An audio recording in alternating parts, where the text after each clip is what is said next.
voilà, vous m'avez demandé de parler en tant que lycéen et secrétaire national de l'UNL, de la répression et de ce qu'on peut subir. Donc, il y a deux parties que j'avais choisi d'aborder. C'est dans un premier temps la répression administrative et en particulier ce que j'ai vécu en tant que lycéen. Pour résumer rapidement, introduire, j'ai été convoqué en conseiller de discipline et j'ai été sanctionné de 20 heures de responsabilisation pour avoir publié un tweet dans lequel je critiquais une conférence de la LICRA qui avait été donnée dans le lycée, que je ciblais la responsabilité du lycée. Donc, je reviendrai peut-être à ça après, pour illustrer la répression administrative qui fait partie de cette répression généralisée et systémique, et ce qu'on peut observer en tant que lycéen. Mais il y a une partie vraiment importante, c'est aussi la répression policière et physique de ce que peuvent vivre les citoyens et puis particulièrement les lycéens dans les mouvements. Donc, nous, on constate que depuis, avec notamment donc, l'usage de plus en plus répandu des réseaux sociaux et des vidéos pour montrer la réalité, les violences policières et d'ailleurs cette arme citoyenne qui est le téléphone portable et les réseaux sociaux et le fait de filmer les policiers qui est menacé par la loi sécurité globale. Nous, c'est vrai que ça a été un marqueur voilà, d'un moment particulier de l'histoire dans lequel on est, on voit beaucoup de violences policières, sûrement plus avec des armes qui sont dangereuses. Hein. On voit l'usage des flashballs, donc des LBD, des armes létales qui ont pu, nous, pour des lycéens, il y a des lycéens qui ont eu des yeux qui ont perdu un œil à cause de ça. D'ailleurs, il y a plein d'exemples de citoyennes et citoyens, mais voilà. Donc, pour donner des exemples, il y a eu au lycée Colbert, à Paris, à Mantes-la-Jolie, il y a eu le fameux épisode où un policier a filmé des lycéens qui étaient interpellés dans une espèce de cour. On leur a demandé de s'asseoir par terre et de mettre les mains derrière la tête comme ça. Et le policier disait voilà une classe qui se tient sage. Donc, une vidéo qui est anecdotique, mais qui illustre bien la situation aujourd'hui où finalement, ça rejoint les libertés et les droits des lycéens qui sont remis en cause aujourd'hui. Et le simple fait de revendiquer des idées, d'avoir une opinion et même parfois d'avoir voilà, une opinion politique dans le lycée et de l'exprimer dans le strict respect de la laïcité, ça pose problème. On est soit des extrémistes, soit voilà, ça pose problème parce qu'on ne veut pas qu'une lycéenne ou un lycéen s'oppose à la direction, et il faudrait qu'on rentre dans le moule et qu'on ne fasse, nous, en tant qu'élus lycéens et même lycéens, qu'on ne fasse que proposer des projets. Pour illustrer ça, vendre des sweats, des t-shirts, comme ça se fait des fois. Et finalement, une démocratie lycéenne qui perd le rôle majeur qu'elle devrait avoir, qui est de représenter, de porter la voix des lycéens et de s'opposer aux décisions quand elles ne sont pas bonnes, mais qui reste, voilà, ça penche vers du corporatisme dans certains milieux. Et puis là, voilà, c'est tout simplement une déconnexion avec les, la réalité de ce que devrait être la démocratie lycéenne. Donc je me suis un peu éloigné, mais pour revenir à la répression, voilà ce qu'on a pu observer avec ces quelques exemples. Et puis, nous, à l'UNL, on se bat et on se battra toujours, et c'est un de nos axes de lutte, c'est pour un droit à la manifestation, évidemment, et protéger ce droit-là. On travaille notamment avec des syndicats d'avocats, avec des collectifs anti-répression pour préserver ces droits, et quand il y a des situations, pour être en capacité d'aider les lycéennes et lycéens qui sont en difficulté. Voilà, c'est aussi notre rôle de syndicat d'accompagner, de défendre, de protéger les lycéens. Et puis, voilà, notre syndicat est aussi un syndicat de transformation sociale, donc on porte un projet de société dans lequel s'inclut évidemment un droit, les libertés et les droits, dont celui de manifester, qu'on utilise régulièrement parce qu'effectivement, nous, il y a beaucoup de choses dans cette société qui nous posent problème, sur l'éducation, les discriminations, l'écologie, voilà. Donc, je crois que je sais pas si j'ai été clair, mais je sais pas, ouais, je sais pas si j'ai le temps ou si vous voulez que je revienne sur l'affaire que j'ai conseil de discipline que j'ai subi. Je sais pas si c'est adéquat ou si vous préférez qu'on passe aux questions, M moi, ou au débat, je sais pas. je pense que tu peux, je pense que tu peux prendre quelques minutes pour en parler si tu veux, voilà. Heu, Ouais, on n'est pas à 5 minutes près là, si tu fais ça en 5 minutes, je pense que c'est OK. mmh, Donc voilà, ce qui s'est passé, c'est que pour reprendre la chronologie, il y a eu une conférence le 9 décembre à l'occasion de la journée, de la laïcité, journée nationale. Une conférence, organisée dans notre lycée par la direction, suite à le contexte avec, l'assassinat de Samuel Paty, qui a été organisée au lycée avec des intervenants de la LICRA. Déjà, premier constat, aucune information, aucune préparation et organisation par les élèves et les professeurs. Et il n'y a pas eu de réunion d'un comité sur la laïcité, alors que c'est ce qu'on avait évoqué lors d'un hommage à Samuel Paty dans la cour du lycée. Mais le proviseur et la direction ont organisé ça un peu en catimini, sans prévenir, trop personne. Il y a eu une prof qui faisait partie de l'organisation, mais voilà, ça s'est fait comme ça. 2 intervenants, le président de la LICRA, de Franche-Comté et donc Jérôme Conscience et un membre de la commission nationale d'éducation de la LICRA, la Ligue contre le racisme et l'antisémitisme, Franck Defrane. Et donc ces 2 intervenants, c'était 2 heures qui ont été banalisées pour ça. Une partie des élèves dans l'amphithéâtre au lycée et l'autre partie, en vidéo sur YouTube. C'était diffusé en direct et public. Et donc, dans cette, conférence, il y a de nombreux propos qui choquent beaucoup. Donc malheureusement, j'avais cité dans la vidéo des propos, mais là, je ne les ai pas devant les yeux, donc je vais essayer de retranscrire. Mais, donc il commence la présentation en disant: «La LICRA combat tous les racismes, y compris le racisme anti-blanc, et combat tous les antisémitismes, y compris celui qui se cache derrière l'antisionisme». Donc il y a ce type de propos. Ensuite, des propos sur le voile. La LICRA est opposée au port du voile à l'université. Donc il y a vraiment, le fait de donner l'avis de la LICRA dans une conférence où il y a 2000 lycéens qui écoutent quand même. On n'est pas là pour écouter, la propagande, de la LICRA et voilà, l'objectif n'est pas de ramener les gens à la LICRA, mais réellement de faire une conférence autour de la laïcité et de ce que ça représente. Et là, ils nous font, la publicité pour la LICRA. On nous donne l'avis personnel des intervenants, alors que ce n'est pas ce qui est intéressant. Qu'est-ce qu'il nous dit? Il y a, le fait de dire à un moment donné, on peut très bien avoir peur de l'islam comme on a peur des araignées. Donc on compare l'islamophobie avec l'arachnophobie en disant que c'est absolument pas problématique, et que, eux, ils ne l'utilisent pas ce terme, c'est ce qu'ils disent, hein. Ils n'utilisent pas le terme d'islamophobie parce que, ça cache des choses derrière, il y a un petit filigrane. C'est ce qui dit, qu'on peut dire tout et n'importe quoi avec ça, que ça permet de couvrir des choses. Donc voilà, des propos comme ça. Je ne sais pas, si j'ai d'autres exemples en tête là, mais bon, il y a beaucoup d'incompétences, d'erreurs historiques. Hem Et ça a été relevé par une professeure qui est docteur en histoire, qui a relevé les erreurs historiques et de définition sur les notions qui ont été évoquées. Heu et donc voilà, une incompétence vraiment à répondre aux questions. Voilà, à un moment donné, un élève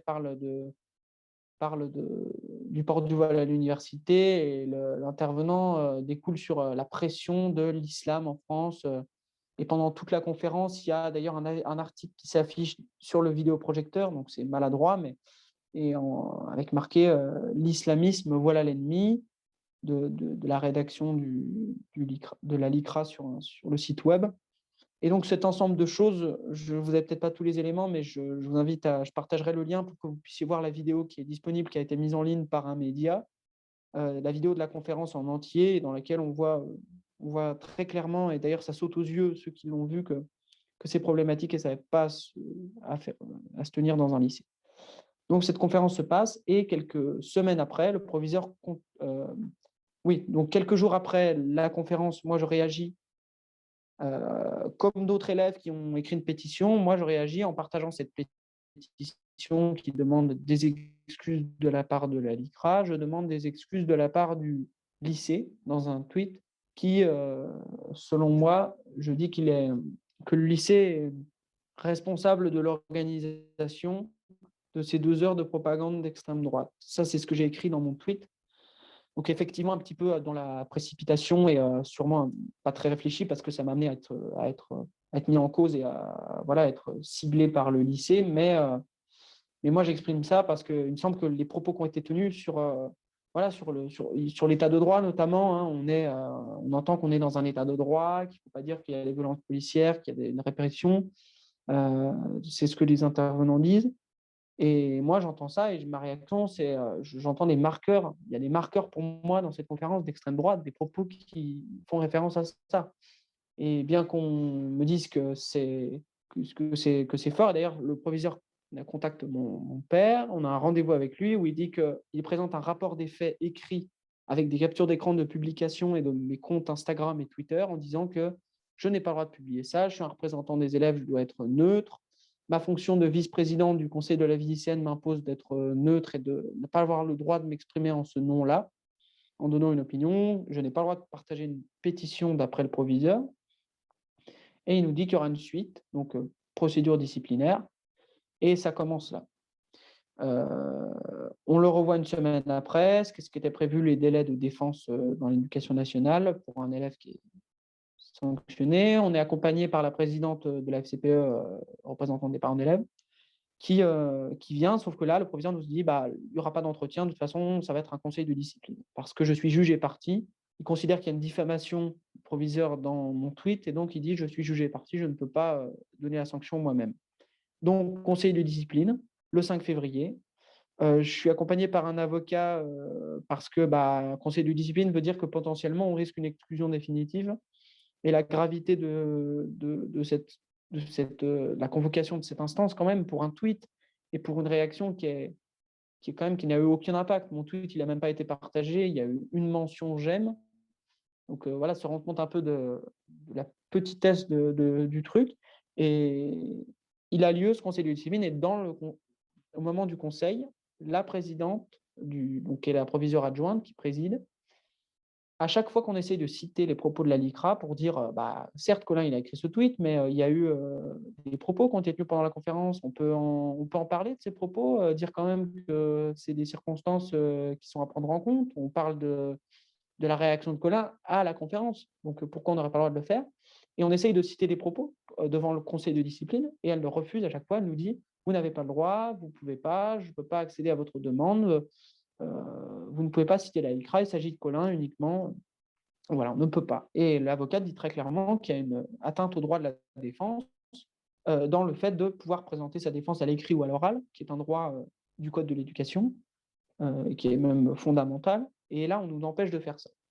La sanction que j'ai, c'est 20 heures de mesures de responsabilisation, donc de 20 heures au CLEMI, le centre, je ne sais plus, d'information et des médias au rectorat, un service. Et finalement, mes parents choisissent de ne pas faire appel parce que c'est aussi une pression, tout ça, et qu'ils considèrent que je m'en suis pas trop mal sorti. Ils s'attendaient à pire, sûrement, qu'on m'aurait tombé dessus encore plus. Mais donc voilà, pour résumer ce qui s'est passé. Et en parallèle de ça, donc je n'ai pas été tout seul. Il y a eu ça peut être intéressant puisqu'on parle de répression, il y a eu un collectif de soutien un peu en coulisses qui s'est créé, et on se réunissait en visio pour préparer ma défense, comment on réagissait. Et ce collectif ça a aussi donné une lettre qui a été écrite de la part de la FSU, enfin du SNES FSU, de l'Union nationale lycéenne, de la FCPE et de la CGT, si je ne me trompe pas, du collectif des profs en colère aussi local. Et ce communiqué demande au recteur, alors on évite de parler de moi, mais dans ce communiqué, il demande à ce que, suite à cette conférence qui était inadmissible et que ça soit passé, que le recteur donne des explications et qu'il y ait une réaction. Donc il y a ça, il y a une audience qui est accordée aux organisations. Et le recteur, en gros, revient un petit peu en disant qu'il y a eu des erreurs et qu'il n'y aura plus d'intervention pour l'instant de la LICRA. Mais il revient quand même beaucoup sur mon affaire, alors que l'audience, le sujet de l'audience, c'était la conférence de la LICRA. Et maintenant que moi, j'avais été sanctionné, on pouvait considérer que c'est bon. J'ai déjà été sanctionné pour pas grand-chose, alors revenir mettre ça sur la table, c'était quand même euh, questionnable de la part du proviseur et du recteur qui était à l'audience. Et voilà, cette audience donne qu'il y a simplement un communiqué de la part du proviseur au professeur du lycée Pergaud où je suis. Donc, oui, j'ai pas dit, je suis au lycée Pergaud à Besançon, dans le Doubs, en Franche-Comté. Et voilà, le proviseur publie un communiqué en disant qu'il y a eu des erreurs, et que, pas trop grand-chose de plus. Mais c'est vrai que moi, la leçon que j'en ai retenue, pour terminer là-dessus, c'est que quand on critique une institution, alors peu importe, hein, je me doute bien qu'il y a des gens ici qui sûrement ont trouvé ça choquant, la façon dont je me suis exprimé et mon tweet qui était fort, mais mis en parallèle et en perspective avec la conférence elle-même, et la vidéo est disponible, d'ailleurs, je vous invite à aller la regarder, c'est quand même choquant de se dire qu'un lycéen, parce qu'il a critiqué la conférence qui s'est passée dans un lycée, je veux dire, je n'ai pas appelé à aller dans le bureau du proviseur, à aller chez lui, à aller lui régler des comptes avec lui. J'ai simplement fait un tweet d'appréciation politique et je me retrouve en conseil de discipline sanctionné pour ça. On me tombe dessus. D'ailleurs, le proviseur voulait aussi me sanctionner pour l'organisation d'un sit-in pour dénoncer l'insécurité sanitaire au début de l'année. Et au départ, il voulait faire ça, et finalement, au conseil de discipline, il n'a pas retenu les deux faits, il devait en choisir un des deux, et il a pris sa main.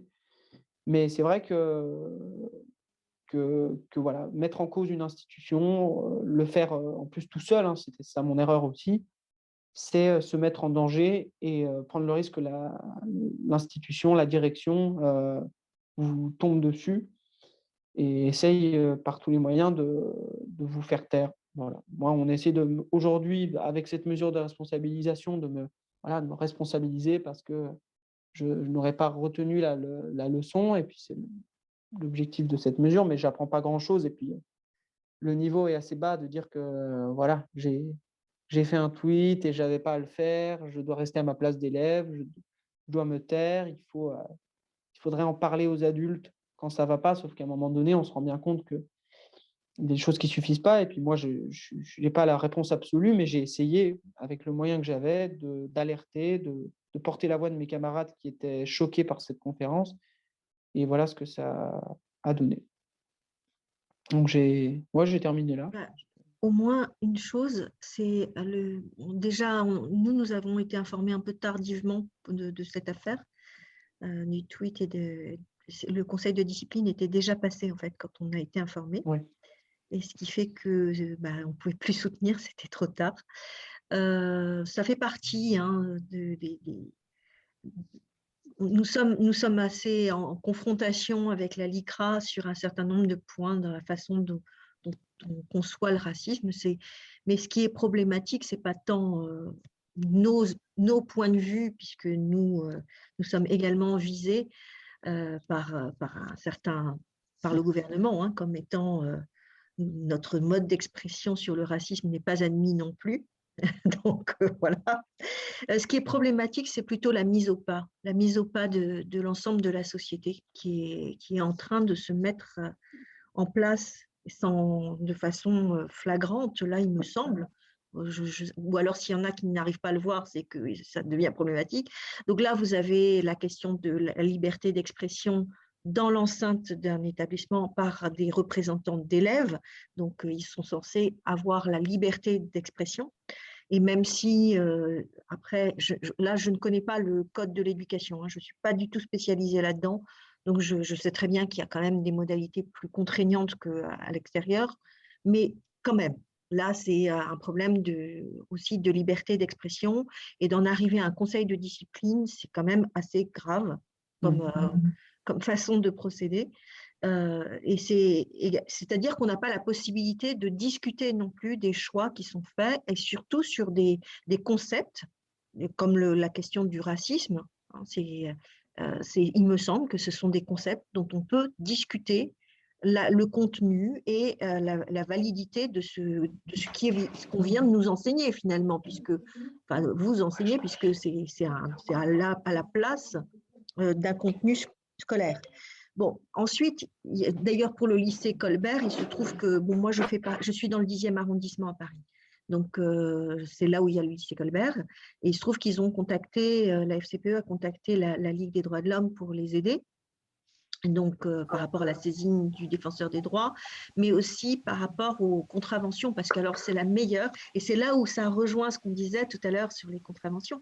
Mais figurez-vous que les lycéens qui arrivaient au lycée alors qu'il y avait un blocus, mais il y avait eu un message sur les réseaux sociaux de la proviseure qui disait le lycée est ouvert, vous venez quand même. Et donc, en fait, il y avait une autre porte qui était ouverte. Et de fait, les policiers, oui, ont empêché les lycéens d'arriver jusqu'au lycée et les ont nassés dans une rue adjacente. Et ceux qui voulaient repartir parce qu'ils n'arrivaient pas à rentrer à cause du blocus sur la porte principale, ils les ont nassés aussi. Bref, ils ont nassé tout le monde dans une rue adjacente. Et en dépit même de ce que disaient les lycéens, en disant mais on ne veut pas être si proches les uns des autres parce qu'on a peur de la contamination. Ben non, on les nasse bien serrés. Et après, tout le monde a eu une belle contravention pour rassemblement illicite. C'est quand même grandiose. Donc, on a aidé à la contestation, comme je vous disais, qu'on fait on a fait une permanence spécifique pour ces contestations Covid. Et bien voilà, c'est là où on rejoint, vous voyez, ce qu'on disait tout à l'heure, que c'est une façon vraiment d'empêcher la liberté d'expression ou d'empêcher, parce qu'en l'occurrence, c'était de cela dont il s'agissait, c'est-à-dire que la crainte que ces lycéens ne se joignent au mouvement de protestation, et donc, avant même qu'ils n'aient l'idée de se joindre, puisque certains arrivaient simplement en cours, c'est tout bête, d'ailleurs dans la contestation, on amenait leur emploi du temps, eh bien, avant même qu'il puisse y arriver quelque chose, on les empêche par le nassage et la verbalisation derrière. Et après, on les renvoie chez eux. Et ceux qui étaient à faire le blocus ont été frappés violemment. Et donc là, ça renvoie aussi à ce qui s'est dit sur les manifestations, c'est-à-dire le fait qu'on emploie la force de façon non nécessaire. Et là, c'est typique pour Madame Leguet, c'est de façon non nécessaire. Donc la question de la proportionnalité, elle ne se pose même pas, puisque ce n'est même pas nécessaire. Et ça a été bien montré par les gendarmes qui ont refusé d'obéir à l'ordre de charge qui a été donné. Donc là, il faut rappeler aussi qu'en démocratie, certes, on veut que les forces de l'ordre obéissent au pouvoir, à l'autorité civile, c'est normal, parce que sinon, s'ils n'obéissent pas, on se dit c'est la porte ouverte à l'anarchie au point de vue dans l'État, hein, c'est grave aussi. Mais dans l'État, hein, je parle.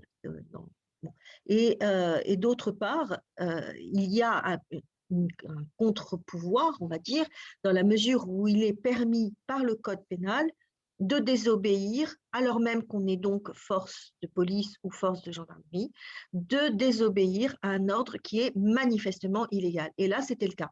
Et c'est pour ça qu'on a autant d'images, notamment parce que les gendarmes ayant refusé d'obéir, ils se sont couverts en prenant eux-mêmes des images vidéo, parce que ils risquent eux aussi des poursuites disciplinaires. Et on voit bien dans l'exemple qui a été donné ensuite que le lanceur d'alerte, quand il dit voilà ce qui se passe, etc., lui-même subit des sanctions. Donc c'est pour ça que nous aussi, nous luttons pour qu'il y ait une plus grande protection des lanceurs d'alerte. Vous savez qu'il y a une directive européenne qui est plus protectrice. Nous luttons pour que cette directive soit transposée plus rapidement dans le droit français. Je veux dire avant la date butoir, ou de toute façon, à la date butoir, elle s'appliquera automatiquement. Et on voudrait qu'elle soit appliquée de façon plus rapide, parce qu'actuellement, il faut en passer par la hiérarchie, en fait. On ne peut pas alerter directement. Il faut passer d'abord par la hiérarchie qui, elle, va décider de ce qui se passe. Alors, on imagine bien ce qui se passe au sein de la hiérarchie policière vis-à-vis de ça. C'est pour ça que les lanceurs d'alerte ne passent pas par là, parce qu'ils vont se faire sanctionner de toute façon. Donc voilà, c'est toute cette problématique-là, donc toute la question de comment on fait pour rendre visibles les exactions ça, c'est ce qu'on vient de dire, donc la question des lanceurs d'alerte, la question de l'expression aussi, puisque on voit bien que les journalistes sont visés dans les manifestations et que, je ne sais pas si vous avez vu, par exemple, il y a l'Observatoire parisien a donné ces images pour un petit film vidéo d'Arthur Carpentier pour le journal Le Monde sur le fait qu'un commissaire a ciblé délibérément des journalistes. Il s'est détourné même de son objectif premier pour aller cibler des journalistes parfaitement identifiés et pour les frapper. Et donc, voilà, ça fait partie, c'était une manifestation à Bastille contre la loi sécurité globale récemment. Mais nous aussi, en tant qu'observateurs, moi j'ai fait partie d'une équipe d'observation le 17 novembre dernier, c'est la première manifestation sécurité globale derrière l'Assemblée nationale, et on s'est fait cibler délibérément, alors même qu'on est identifiable par notre chasuble, on est marqué observatoire, mais aussi par le casque, à tel point que, bon, ça c'est l'anecdote comique, c'est que les manifestants ont hurlé « ils sont en train de frapper l'ONU », parce qu'évidemment on a un casque bleu, donc ils ont cru qu'on était l'ONU. Bon, voilà, donc ça prouve bien à quel point on est identifiable, que les gens voient bien qu'on n'est pas des manifestants, et pourtant on s'est fait frapper parce qu'on veut nous empêcher de filmer. Donc c'est toute cette problématique-là, c'est la mise au pas de la société. J'ai parlé du fichage, j'ai parlé avec les décrets du 2 décembre 2020, mais la question de la liberté d'expression, c'est aussi les attaques qui sont portées contre les associations. Là, aujourd'hui, il y avait une manifestation au Sénat, et si je n'avais pas été en visio, j'y serais allée, parce qu'il y avait une manifestation devant la place Dux, devant le Sénat, pour protester, c'était à l'initiative d'ailleurs de la Ligue, pour protester contre la loi, le projet de loi des principes confortant le projet de loi confortant les principes républicains. Voilà. Et à travers ça, qu'est-ce qu'on veut aussi? C'est dire que les associations doivent signer un contrat par lesquels elles vont s'engager à dénoncer notamment ceux de leurs membres qui pourraient dériver, alors on ne sait pas trop comment, etc. Mais c'est aussi une menace sur tout ce qui peut venir en termes de salles qui sont données à des associations pour agir, et surtout les subventions. Alors, confortant les principes républicains, on veut bien, mais il existe déjà une charte que les associations signent pour dire qu'elles vont respecter certains principes, ce qui est normal. Mais quand on nous dit que dans les principes républicains, il y a le fait de s'engager à ne pas troubler l'ordre public, là, on s'inquiète. On s'inquiète parce qu'une manifestation, après tout, c'est déjà un trouble à l'ordre public. Alors, ça veut dire quoi? Qu'on ne peut plus appeler à manifester? Vous voyez ce que disait aussi le lycéen là, alors ça veut dire que si on dit un sitting, c'est déjà, voilà, on en est là, et là on va toucher les associations. Et c'est aussi et tous les mouvements de désobéissance civile, c'est pour ça que nombre d'associations sur le climat notamment s'inquiètent, parce que si on décide de faire une action de désobéissance civile, par exemple, il y a eu les décrocheurs de portraits, etc. Ok, ce sont des infractions, mais on a vu des juges qui ont admis, parce que maintenant c'est la jurisprudence de la Cour européenne des droits de l'homme, mais aussi de la Chambre criminelle de la Cour de cassation, de dire c'est justifié parce que c'est dans un but de liberté d'expression, c'est un but d'expression des idées politiques. Et que de ce fait, l'infraction est justifiée, même après, en plus de ça, c'est pas quelque chose où c'est un vol très grave et ils rendent ensuite, c'est pas non plus quelque chose de très grave. Ils ont subi une répression forte avec perquisition, etc. Mais là, on s'inquiète parce que ça peut aller jusqu'à la dissolution de l'association sous prétexte que on n'aurait pas respecté le contrat qui relierait l'État avec l'association pour obtenir et puis le fait d'obtenir des subventions. On est vraiment sur des dérives là en ce moment, des dérives qui vont pour toujours contrôler plus la société. On empêche de manifester en faisant peur. Lorsqu'on a été blessé, lorsqu'on a subi des choses qui sont très lourdes, après on a peur de manifester et c'est fait pour. Donc on a cette question-là de nous empêcher de nous exprimer, nous empêcher d'avoir peur d'être fichés, avoir peur parce que ça peut aller après assez loin dans la répression. Donc, c'est pour ça qu'il faut lutter avant, en fait. Il faut essayer de lutter pour essayer de faire en sorte que ces lois ne soient pas le rouleau compresseur, là, bon, elles sont en train d'arriver, mais il faut quand même encore lutter tant qu'elles ne sont pas arrivées. Et notamment, il y a encore aussi le Conseil constitutionnel, même si je n'y crois pas beaucoup, parce que lui-même subit beaucoup de pression. Je ne sais pas si vous avez regardé, mais il y a même un ancien secrétaire général du Conseil constitutionnel qui a écrit contre le Conseil en disant que finalement, il ne devrait pas avoir le droit de contrôler la loi, tout va bien, la loi, tout ce qu'elle fait, c'est parfait. Et vous voyez, quand on en arrive là, je me dis, vous avez des gens comme Jean-François Copé qui parlait contre l'état de droit, ça veut dire contre un contrôle possible au regard de principes. Alors d'un côté, on nous dit qu'il faut conforter les principes républicains et de l'autre, on s'affranchit, le gouvernement en tout cas s'affranchit de respecter les grands principes qui fondent la République et qui fondent la démocratie. Donc ça, c'est vraiment problématique. C'est un peu le panorama qui me vient là de me dire qu'il faut qu'on lutte ensemble, hein, parce que les attaques viennent de partout et elles vont toujours dans le sens de plus de surveillance des militants, mais de la société en général, et puis toujours moins de contrôle vis-à-vis du gouvernement.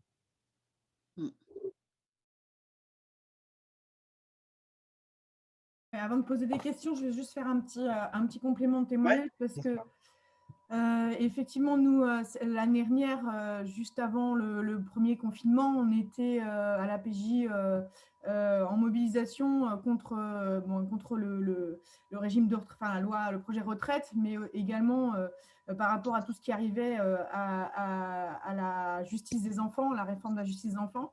Et sur la section Paris, on avait organisé une action commune avec les avocats au tribunal, à l'ancien tribunal de Paris, à Cité.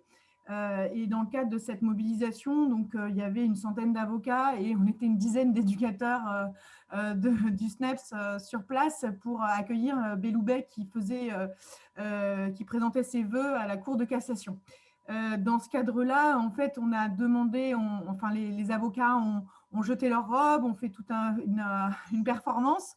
Et nous, on a essayé d'exister aussi autour de cette performance pour montrer notre solidarité déjà et puis apporter nos revendications. Et l'objectif de ce rassemblement, c'était d'obtenir du coup une audience de Belloubet qui a refusé.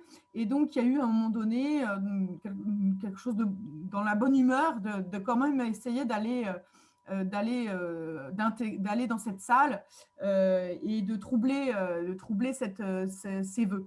En fait, donc, il y a une sorte de chasse. En fait, on a essayé de déambuler dans les couloirs pour trouver le bon couloir qui allait permettre, où il n'y avait pas de gendarmes, parce qu'il y en a beaucoup qui mènent à la salle dans l'ancien tribunal. Et à un moment donné, donc, des gendarmes ont mis des barrières entre eux et nous. Et puis, j'ai un de mes collègues qui avait ses mains sur la barrière. Il y a un gendarme qui l'a regardé avec une sorte de sourire narquois et qui lui a tapé très, très violemment sur les doigts dans le mouvement de foule. Et lui a répliqué en essayant d'enlever ses doigts et en tapant une sorte de geste réflexe sur le cou de cette personne. Et il a vu le gendarme à nouveau sourire et montrer à ses collègues juste à côté, à le montrer du doigt. Donc, il a senti qu'il avait mal réagi, il a culpabilisé, il avait très mal au doigt, il est revenu vers nous, qui étions un peu à l'extérieur. Et puis, il nous a dit, je vais me reposer, je ne me sens pas bien. Et puis, un quart d'heure après, des avocats sont venus nous prévenir que les gendarmes l'embarquaient. Donc, c'était dans le commissariat du 7e arrondissement de Paris. Très vite, on a organisé un rassemblement et puis, il se fait, comme on était avec des avocats, les avocats aussi ont pris très rapidement notre défense, y compris le bâtonnier de Paris. Et donc, sur le coup, on avait ça pour nous. Et effectivement, donc, on a fait un rassemblement. Il est resté quand même plus de 30 heures en garde à vue.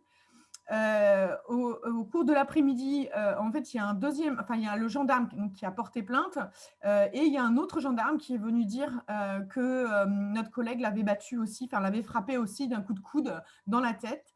En fait, au fil du temps, ça a été révélé. Enfin, il a fallu attendre le jugement qui est intervenu là récemment, en fait, le 10 janvier, pour dire que le deuxième témoignage était vraiment un faux témoignage, qu'il n'y avait aucune caméra qui mettait en avant ce deuxième gendarme.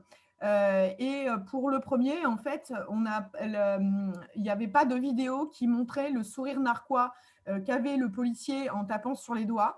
Et du coup, l'élément intentionnel du policier n'a pas été, dans le doute, n'a pas été retenu, ce qui fait qu'on ne pouvait pas prétendre à un geste réflexe. Et dans le jugement, donc c'est une juge unique qui a jugé, parce que maintenant, ce genre de choses, il n'y a plus 3 juges, mais une seule juge, une jeune juge qui a quand même dans les motivations de son jugement, donc elle dit que notre collègue était coupable et qu'en plus, déjà, en fait, elle ne comprenait pas qu'on puisse manifester dans l'enceinte d'un tribunal. Et qui plus est qu'en tant qu'éducateur, il aurait dû avoir d'autres genres de gestes et plutôt crier que de rendre un geste de la violence. C'était inacceptable pour un éducateur. Elle a quand même accepté de ne pas le mettre, de ne pas lui faire un casier judiciaire, de ne laisser sa condamnation que sur le bulletin numéro 1, parce qu'en tant que fonctionnaire, il aurait pu voir par la suite une sanction disciplinaire. Mais on nous a demandé de ne pas faire publicité de ce jugement. Donc, il a quand même été condamné à 800 € de dommages et intérêts. Il a été condamné à 3 500 € d'amende avec sursis simple, c'est-à-dire que voilà, il ne les paye que s'il recommence. Mon collègue a vraiment, suite à ça, c'est vraiment un éducateur, pour le coup, un non-violent absolu, qui a fait une sorte de dépression. Au départ, il est revenu dans toutes les AG en disant faut pas se laisser avoir, faut continuer à manifester, faut y aller. En fait, c'est pas vrai, on l'a jamais revu dans une manif. Il a muté à la campagne alors que c'était pas son objectif et que en fait, il a pu dire à la barre ce qu'il n'avait pas forcément dit à d'autres personnes. Donc, il avait eu un suivi psy parce qu'il a eu beaucoup d'insomnie et que en fait, il est cassé sur le plan du militantisme. En tout cas, moi, mon collègue, ça me touche énormément parce que je l'ai suivi du coup jusqu'au bout. Même la FSU avait fait un communiqué de presse. Il y avait eu beaucoup de soutien à l'époque. Et au niveau du jugement, on nous a dit qu'il valait mieux pas en faire. Donc, on a respecté sa décision aussi à lui. Mais ça a été voilà, très douloureux.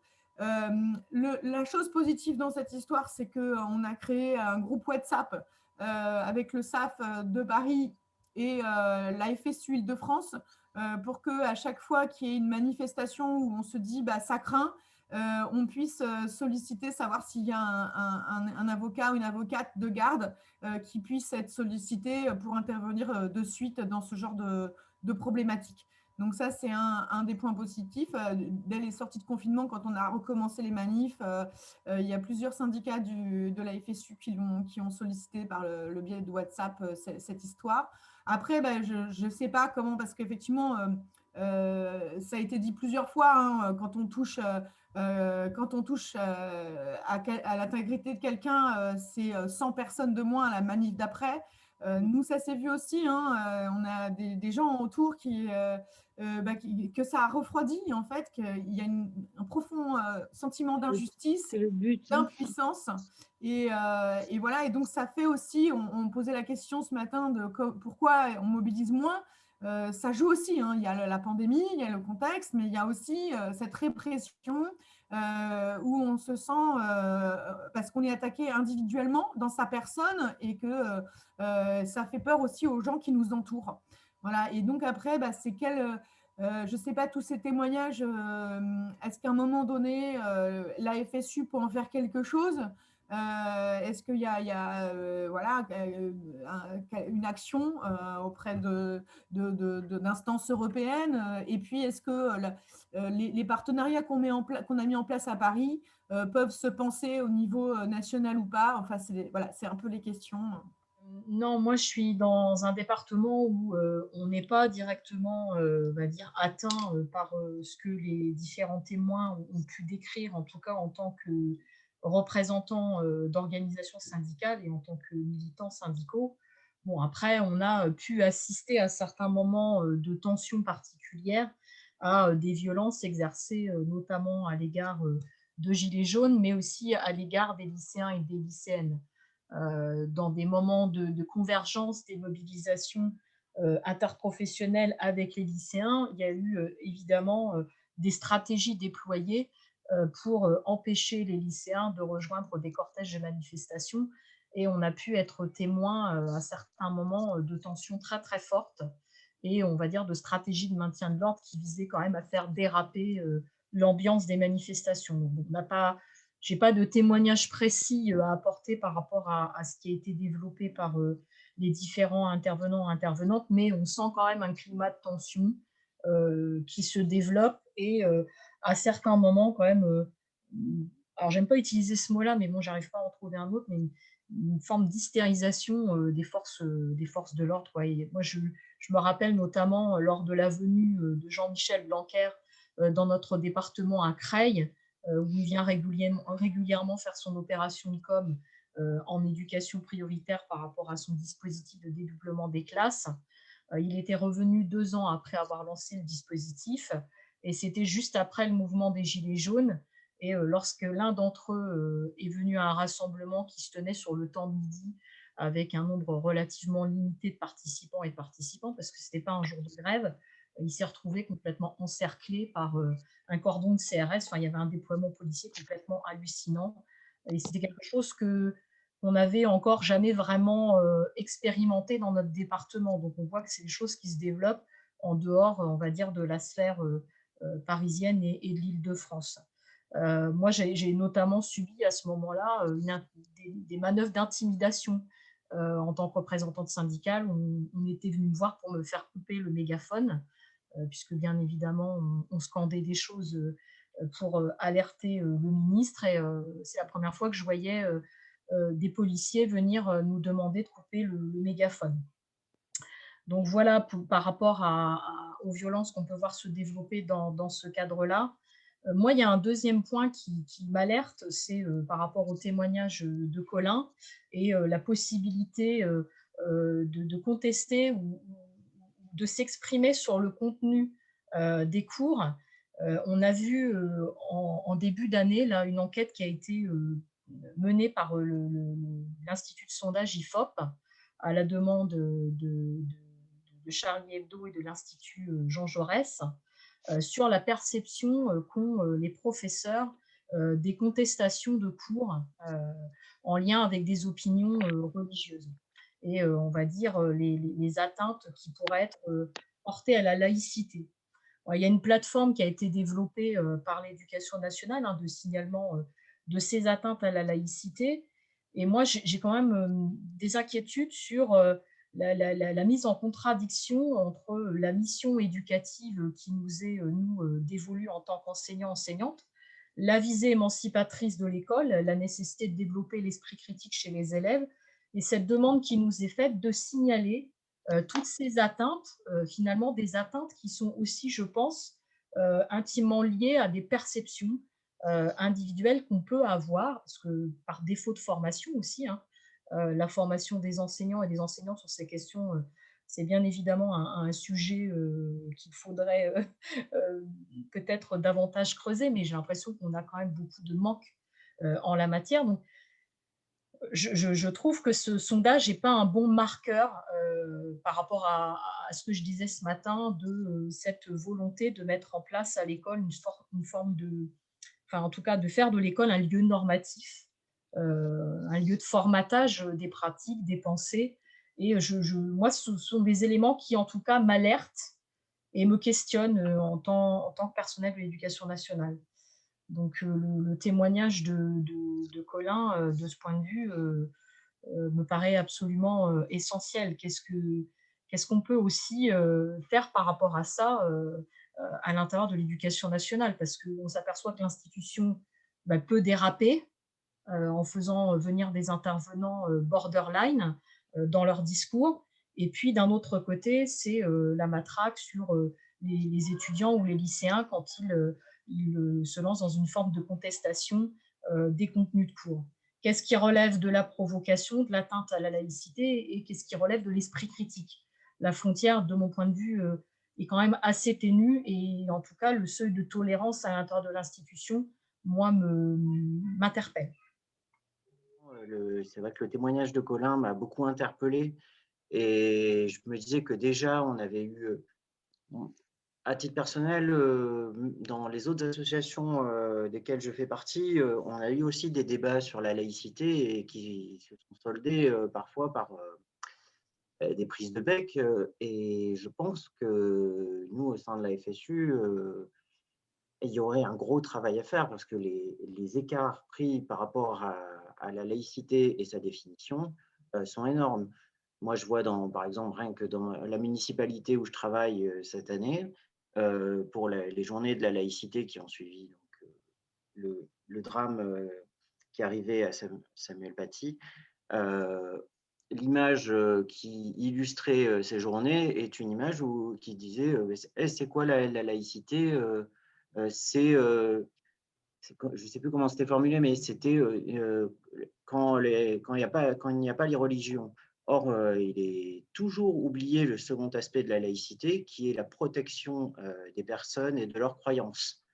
Et cet aspect-là, pour moi, est extrêmement important et fait partie intégrante de l'esprit de ce qu'est la laïcité, de cette valeur, et pourtant est oublié sous la campagne extrêmement puissante et forte, même si ces personnes sont peu nombreuses, du printemps républicain notamment, qui martèle son discours partout, et ce qui produit des choses vraiment gravissimes dans effectivement la manière dont maintenant, pas uniquement donc les lycéennes, les lycéens ou les élèves, mais également nous, en tant qu'enseignantes et enseignants, quand on va vouloir parler de ces choses-là, on va avoir moi, c'est de ça que j'ai bien plus peur, si je dois parler de laïcité, que d'élèves qui vont tenir des discours religieux radicaux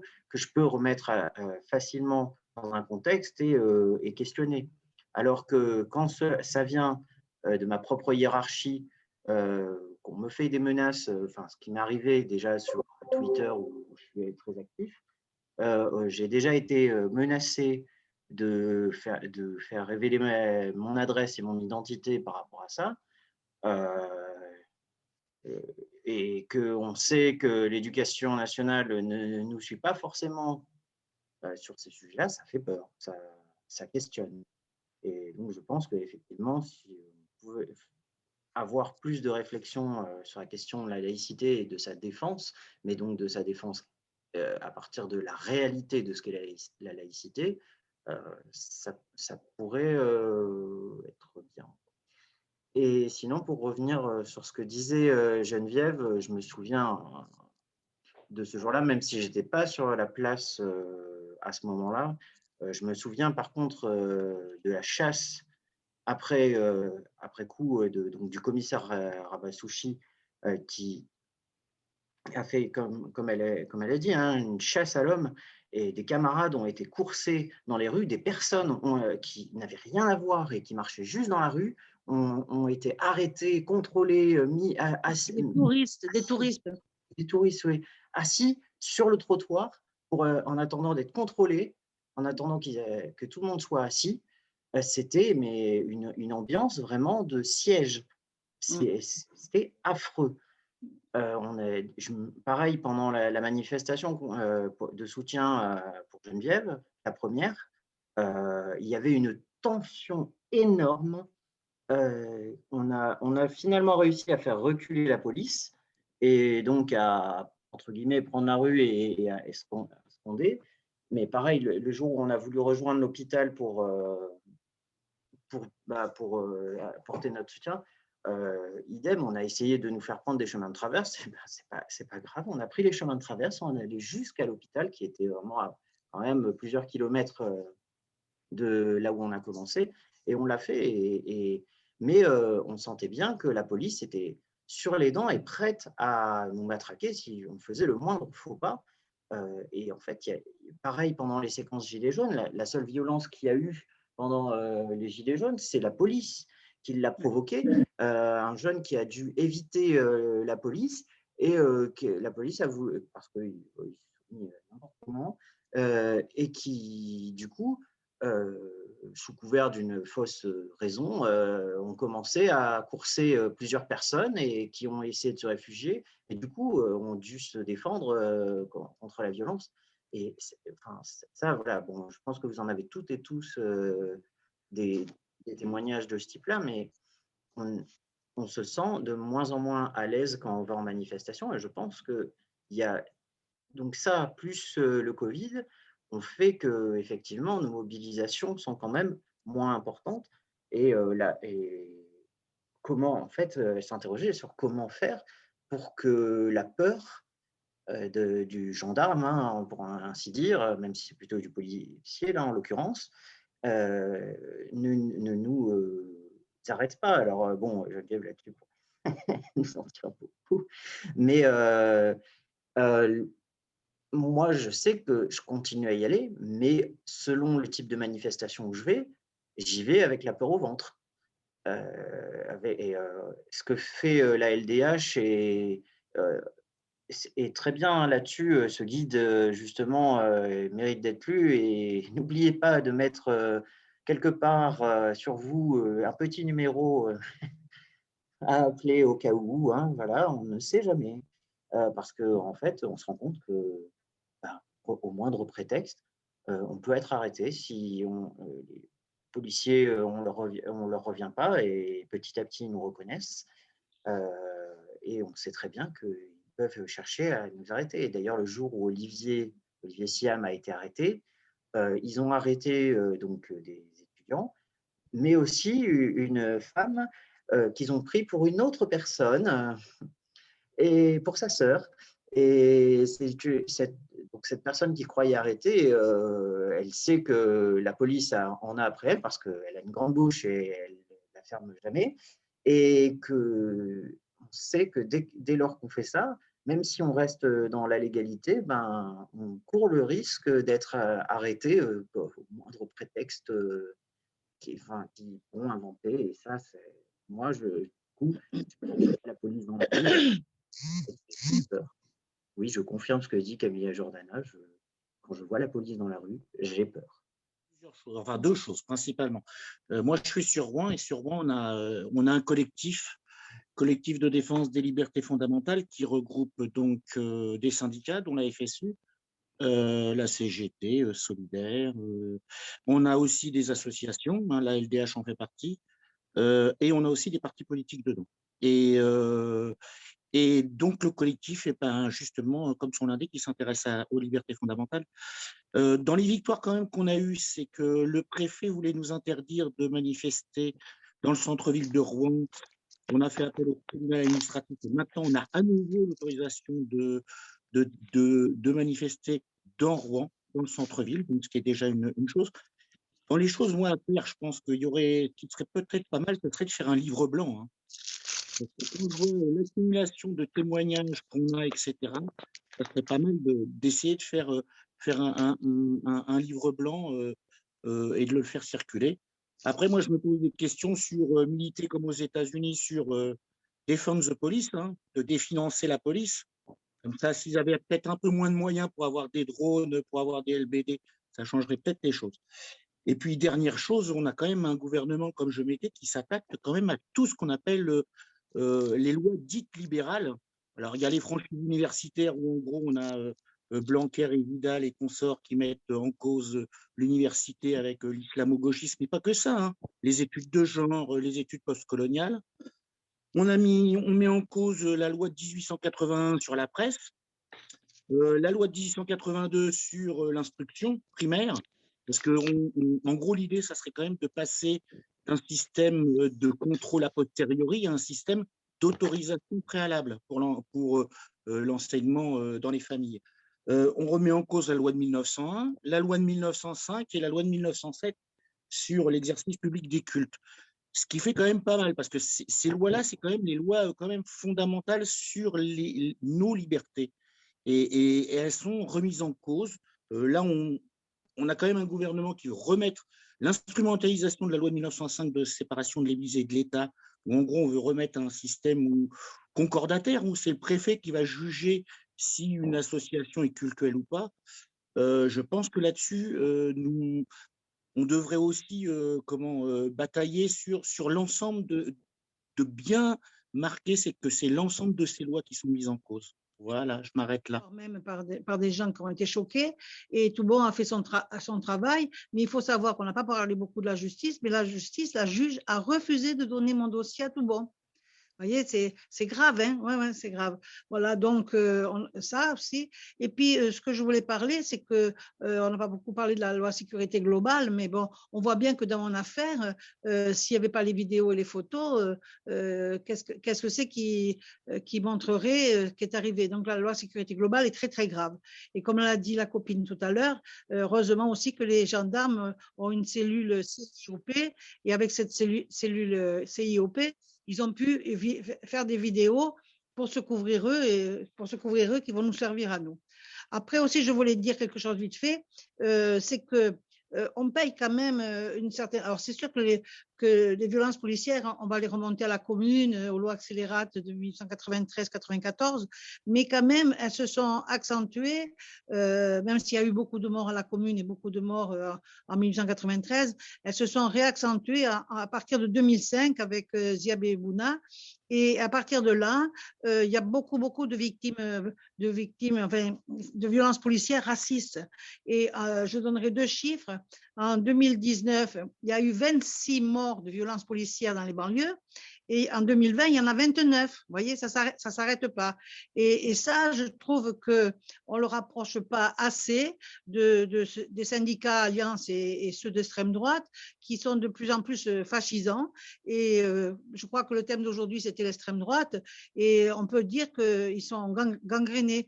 Par exemple, on voit souvent, et ils ne sont pas punis, des CRS ou d'autres avec des casques, avec des croix gammées dessus. Moi, je trouve ça vraiment choquant et rien n'est fait, même si c'est dénoncé, rien n'est fait. Voilà, je vais en rester là. Juste que Macron a dit que j'étais pas sage, donc j'ai fait un livre qui s'appelle Celle qui n'était pas sage, donc qui est aux éditions Sileps. Donc, si ça vous intéresse. Ah oui, un petit truc aussi, c'est que la copine a dit qu'il y avait une copine a dit que il y avait des observateurs qui avaient été arrêtés. Il faut savoir qu'au contre G7 de Handaï en 2019, tous les observatrices et observateurs de la LDH avaient été arrêtés, 8, ils les avaient arrêtés carrément. Voyez, on est quand même sur une pente glissante. Enfin, moi, je dis, on est rentré dans un certain fascisme, même si ce n'est pas celui de Pinochet ou de Hitler, mais quand même. Voilà, je m'arrête là. Avant, j'ai des numéros d'avocats, comme beaucoup de gens qui vont en manif maintenant. Enfin, bon. Non, je voulais dire 2 choses. Je partage le constat sur la gravité de la situation et du basculement qu'on est en train de vivre. L'ensemble des lois, enfin, maintenant, on est quand même dans des cadres très contraints, avec toutes les conséquences que ça a, et que Geneviève vient d'évoquer, y compris même du côté de la justice. Syndicalement, on a un rôle important à jouer en termes d'éducation populaire, information sur les droits, rassurer les gens, avoir des dispositifs pour observer, réagir, etc. Après, pour l'instant, on a un vrai temps de retard et on a quand même des fois le sentiment d'impuissance. Moi, la dernière anecdote en date, c'est la manifestation contre la loi sécurité globale qui a eu lieu il y a 15 jours à Paris. C'était la nasse géante, c'est-à-dire que le dispositif, c'est vous rentrez dans la manif au point A et vous ne pouvez pas en sortir tant que vous n'êtes pas arrivé à l'arrivée, tant que ce n'est pas la fin de la manif. Et vous avez des cordons étroits et des gendarmes mobiles, par ailleurs, qui ce jour-là étaient très courtois, mais qui vous interdisent de sortir. Donc, si la manif dure 4 heures et que vous avez prévu autre chose, il vous est interdit de sortir. Et alors là, je ne sais pas, je ne relance pas le débat pour Nathalie, etc. Je ne sais pas dans quelle mesure c'est légal, pas légal, si c'est une entrave à la liberté de circulation. Mais on est quand même dans une manif où on est 5, 6, 7 000, 8 000, 10 000, où dedans, il y a des militants, des syndicalistes, des représentants politiques, des membres de la LDH, et on est tous enfermés dans cette nage géante. Et on trouve ça totalement inadmissible, mais on est quand même dans l'impuissance parce qu'on ne peut pas faire autrement. Voilà. C'était juste l'anecdote sur le point où on en est et le boulot qu'on a devant nous. Merci. J'ai mis d'abord le lien pour arriver sur les guides pratiques, notamment du manifestant, et puis le lien vers pour l'Observatoire parisien des libertés publiques, vers le gros rapport qu'on vient de rendre. C'est en 4 parties parce qu'il y a la partie 2. Alors, la partie 1, c'est juste les typologies, parce que là, ce dont on parlait tout à l'heure, c'était l'encerclement mobile, en fait, où on avance, mais complètement encerclé, et dont j'ai déjà parlé.